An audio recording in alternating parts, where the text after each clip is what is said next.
I'm Robert Mosko of Mosko Cemetery and Monument Services. I'm the conservator for the Coalition to Protect Memorial and Burial Sites. You can learn more about our business at www.cemeteryrepair.com.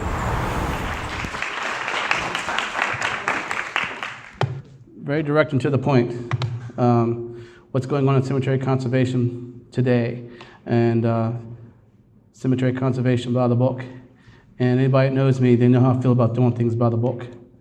So we're all on the same sheet of music. Let's get an understanding of what conservation is. And this is the textbook definition.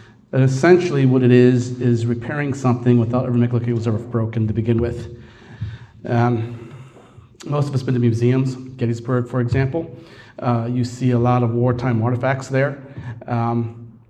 How do you think they got that way? Obviously, they weren't dug out of the ground in pristine condition. Usually there was a conservator who did that.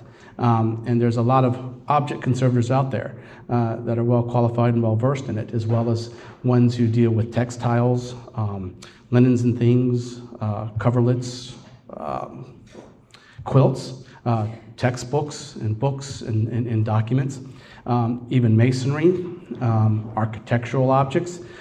Cemetery, however, when it comes to cemetery conservation, that's a totally different beast in itself, because unlike most other objects, cemeteries are active. They're living. They have ongoing activity, whether it's in the original section of the site or whether it's in the newer section of the site. You have foot traffic, you have vehicle traffic, you have active burials being undertaken. Anything and everything going on in the cemetery, you have to deal with, take into consideration as a conservator.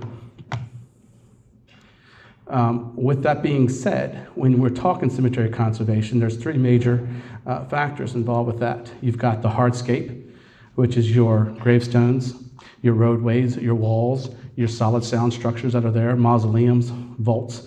Anything that is masonry related is considered your hardscape. And then you got your landscape.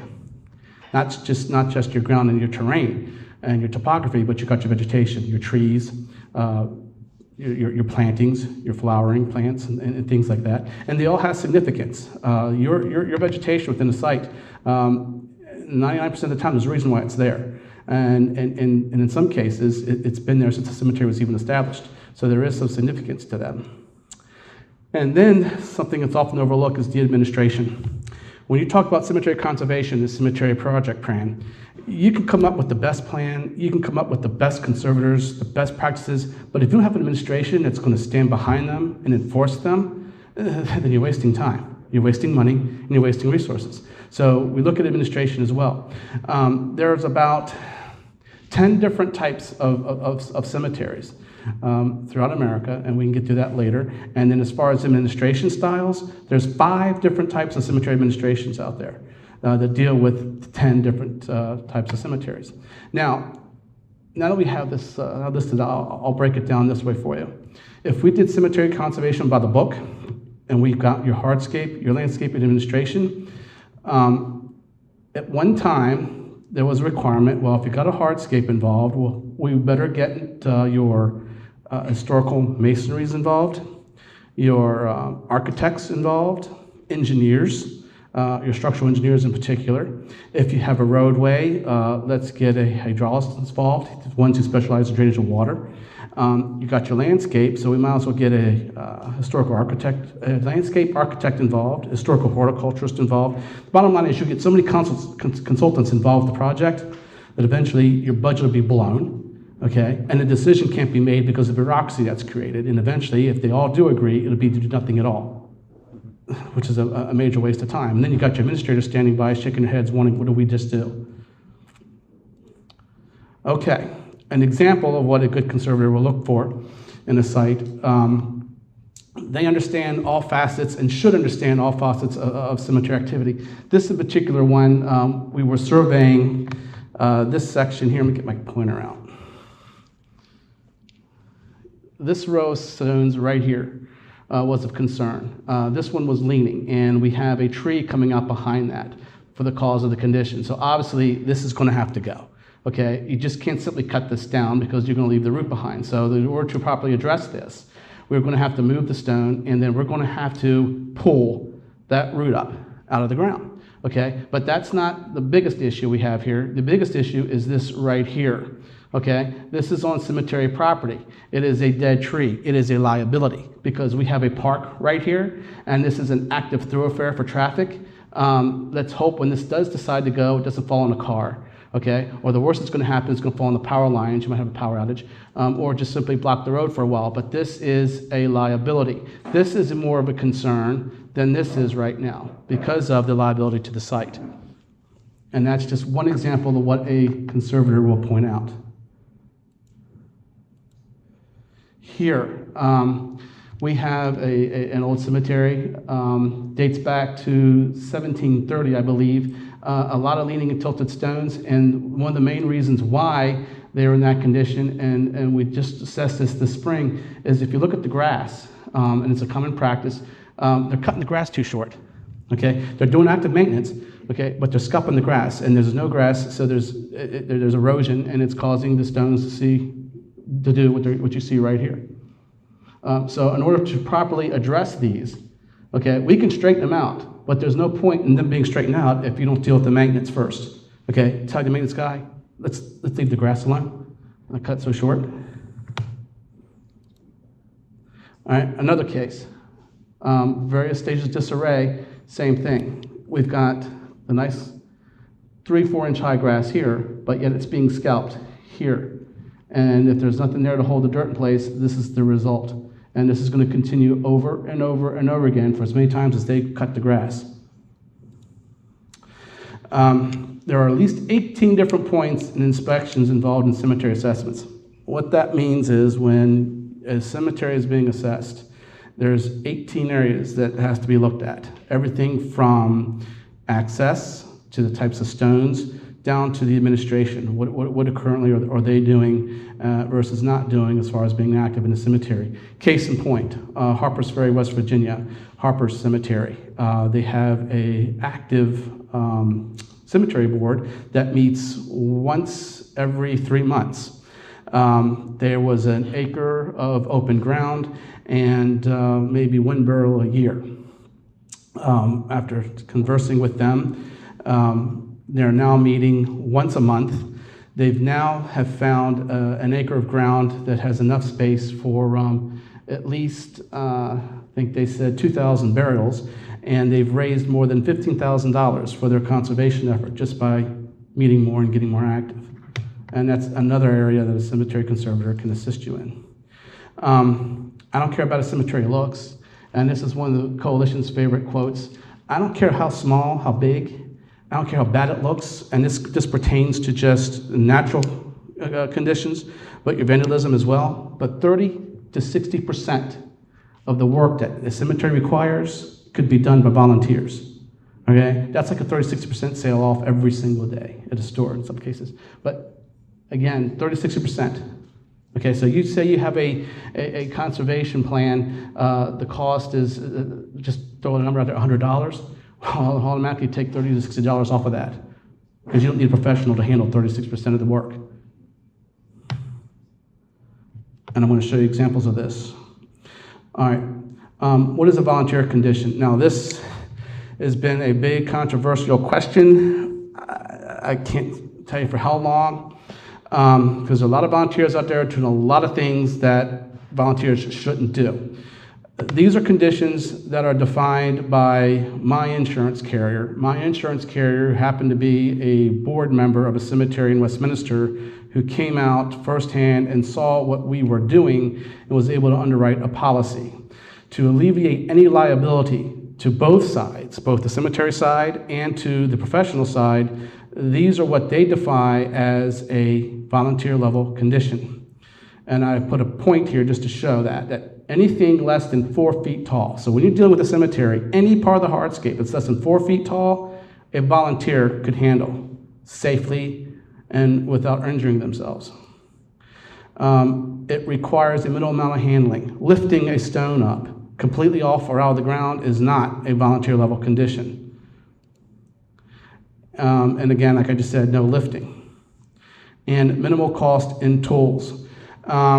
Anything that costs more than $200 based on what we were doing. He felt that, well, we'll leave that to the professionals. Anything under that. So let's just say that a volunteer brings a wheelbarrow, a shovel, a pair of gloves, a level, a few bags of gravel, maybe, a bottled water, some bug repellent. All that came to about less than $200, at least at that point back in '98. I don't know how much it is now, but minimal amount of tools, minimal amount of cost, minimal amount of skills, what that comes down to. And I will show you some examples. Back to the same church. When you look at this site, essentially anything here without a base, especially here, along here, maybe even over here, all that can be handled by volunteers. The bases would lead to professionals, only because they could possibly articulate their moving parts. They could fall over on somebody. So with that being said, just the simple tablets. Now, it does not mean that these tablets that you see may not have a base, but if they do, then leave it for the professional to handle. Next one, same site, look at a different view. Every one of these here, okay, volunteer grave. Even these are the oldest. They're less than 4 feet, but because this dates back to 1720, I would suggest leaving that to professionals. These guys here definitely could be handled by a volunteer. The subsidence you see here, volunteers can easily bring in soil and fill that in without a problem.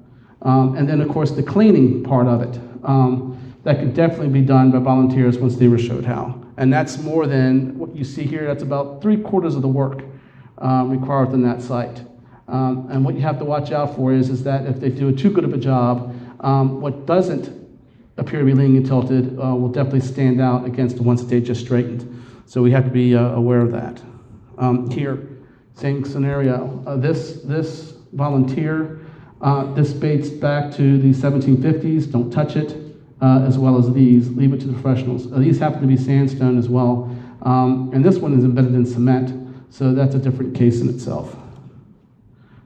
Same stones. Again, they're simple tablets, but because of their age, leave it to the professionals to do. This one has to be prepared by metal.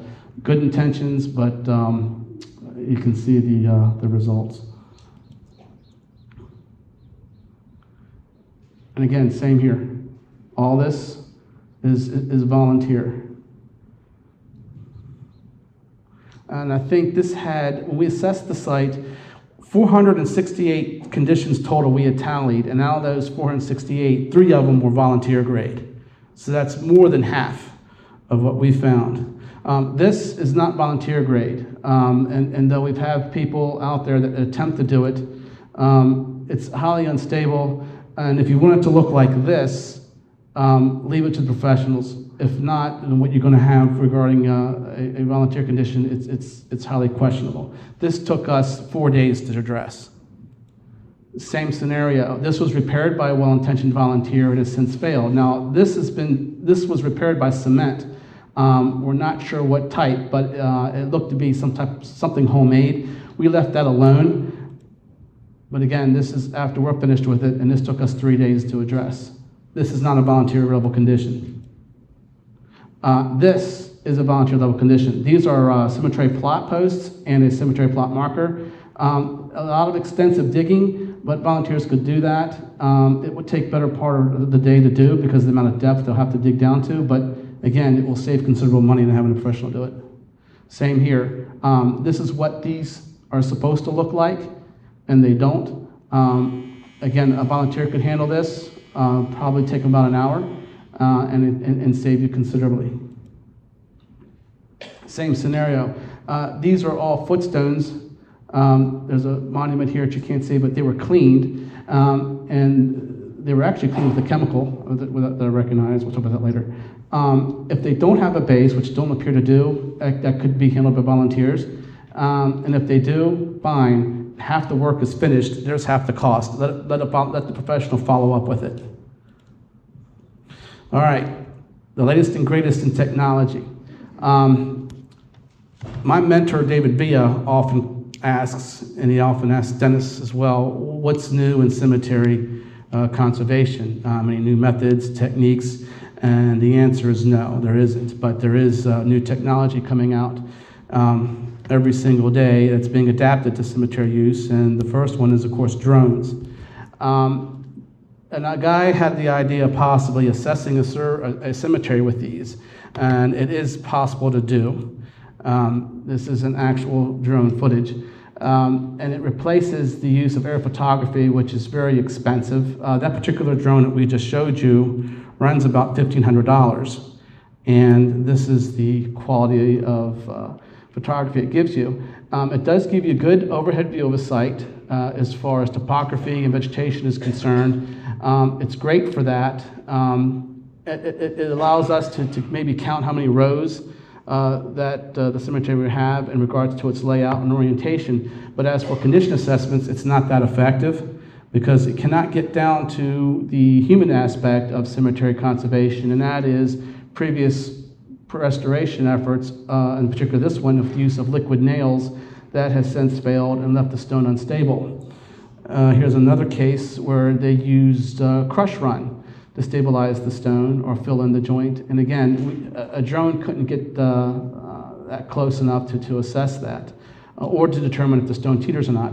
Another factor regarding drones is that they used to use aerial photography to determine grave depressions or soil disturbances in the ground in regards to where a grave could possibly be located.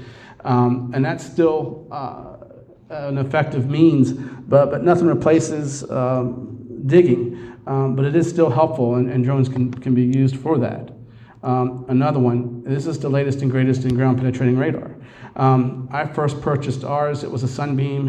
I think I purchased it back in 2000. I think I paid $3,000 for it. It was used. It had 18 antennas, looked like a giant lawnmower. It sat for a year. We didn't do anything with it. We sold it to Kinsley Construction in 2002, and they've later, I don't know what they've done with it because I never really asked, but this is the newest model by Sensor and Software Incorporated. They used to sell them. Now they're making them. And what makes this so unique is the readout. Now, it used to be that you could get a GPR reading and it would vary, just like cardiologists, depending on EEG would be. The same thing would become with a reading of your GPR. Now, this is an actual GPR scan that you see. This is your depths, and these are your ground disturbances. Now, what you're looking at, if you was to take the ground, say this is the top, cut a sliver down the side, like you see like in an ant farm, this is what you're looking at here. And what they've done, a step further, this is the same screen, you get a different view, and this is the top view. Now, this isn't infrared. This is just coloring in the ground disturbances, and this is what the coloration differentiation shows.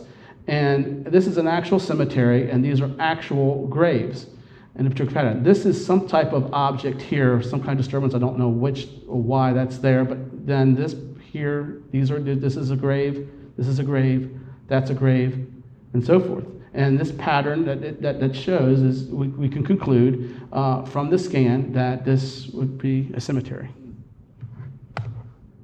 And of course, I can go into all the bells and whistles, different depths, different readings.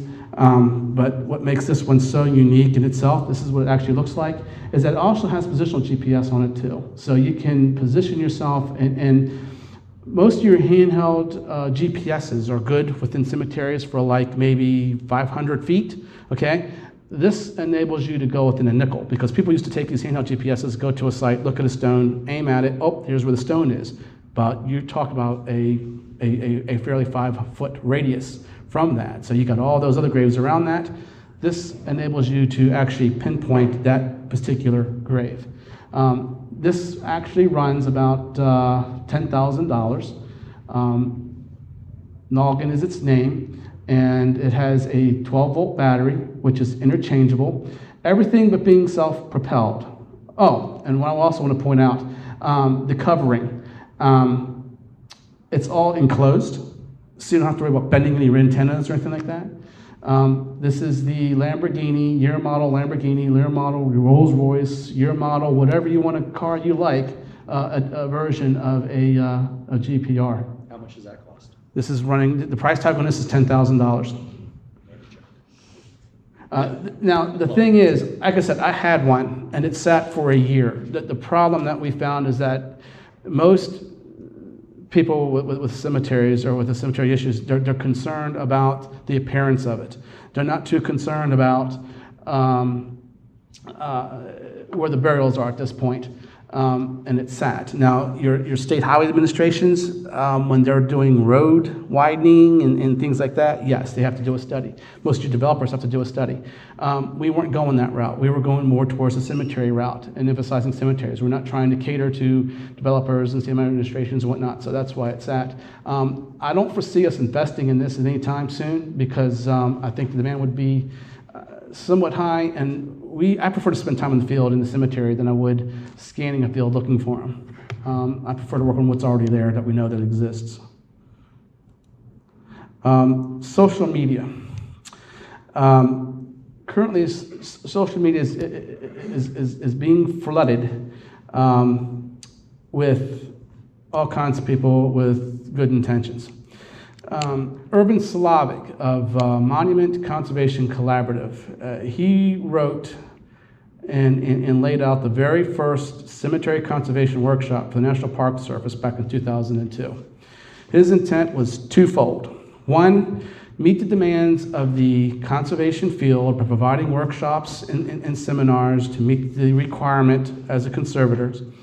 And secondly, to provide a demonstration to the layman so that they have an understanding and can become knowledgeable in conservation work. This was 12 years ago. Now, the workshops are now being used as a form of training. What was meant to be a demonstration is now training, and you cannot learn proper cemetery conservation and preservation in 5 days. It can't be done. Now, you can learn how to lift, you can learn how to reset, and you can learn the products. I'll give you that. But to understand why you're doing it and when it's appropriate to do it is totally two different ball games. And social media is being flooded with well-intentioned people. They have some skill, but not a lot of skill. And one in particular, and this is Dennis's favorite. I know what you're thinking. Actually, that one's pretty good. Yeah. It's a 4x4, that's okay. It's a 2x4, so the problem. Okay. This guy cannot be insured, okay? This is a wooden tripod that's homemade, and like Dennis said, it is pretty good. The problem is, as a conservator, you need to be able to calculate and estimate the weight of what you're lifting, okay? This is a 1,500-ton hand winch on a 4x4 tripod. Now, this was a method and technique that they used back in the early 1800s and 1900s, okay? But they have more rated equipment. And I'll show you what we use later on, but our equipment is rated. And his engineering is kind of poor because he's using one strap. The risk involved here is fairly high. Is he going to lift the stone? Yeah, he will. Is there a threat involved? Yeah, there is a major threat. We have no idea what the tensile strength of this structure is or how many lifts it can handle. Our equipment's inspected once a year by a crane company, and that's just to look, and it's made of aluminum, so that's just to make sure that the metal is sound, there's no cracks or anything like that. Again, good intentions, but commercially, not so much. Now, my mentor, Dave Vaya, does use these. The purpose for him using them, and I have used them in the past, was for bracing and stabilizing stones that needed to be stabilized from overhead. But we have bracing and clamping techniques now that allow us to do it from the bottom. So this isn't necessary. Here's another one. Again, the lift was successful. The entire structure, however, is still leaning. But again, the liability is high. This is a 1-ton winch. I'm sure this was well supported, but the liability is huge. Here, another well-intentioned. They claim to be a limestone base, was originally in the ground, and they cleaned this, and it does look good. They reset this. The cement, however, I have a question about, because you don't put a softer stone onto a harder stone, much less adhere it down to it. And this is a monument silicone from a monument company. It serves as an adhesive and both as sealant, and a lot of your monument dealers swear by it because it's not petroleum-based, and it was intended to take the place of setting compound, which is petroleum-based, but it was used to seal the joints between granite monuments. It wasn't intended for use with marble. Not a good practice. This is some equipment that we use, and this is in St. Anne's Cemetery in Arona County, or actually Annapolis, I believe. This is about the only thing questionable. When we approached Spanco about what we wanted to do, the engineers said certainly it can be done, but the liability on their part was too high and they didn't want to sell us the beam. It took us about a year of negotiations, a lot of legal jargon and waivers to not hold them responsible in events this failed to make this happen, and it has happened. Now this is an 8-foot beam, and they've since also in the past 2 years sold us a 12-foot beam to expand our lifting site. But this is an obelisk. You can see the top laying down. This is a monument to a Confederate Civil War naval captain that was buried there. The monument was highly unstable. They just wanted it leveled, but because of the foundation being as weak as it was, we insisted that it had to be taken apart. We didn't hear from them for about a year and a half. They had 2 other opinions, and both of them agreed with ours, but their method of doing it they didn't agree with, and they ended up calling us back. And we weren't the most expensive, we weren't the cheapest either, but we did end up resetting the stone, and it took us about a week. Another one, this is a smaller tripod we use. This is an 8-footer. This is in Richmond, Virginia, and just shows you an example of how deep some of these tablets go. Here's the carving mark that was buried, but this was the ground level, and that's how they brought that up. This is another project, same type tripod, smaller version. This is the Cullison Cemetery that you heard about earlier. This is our crew working on it.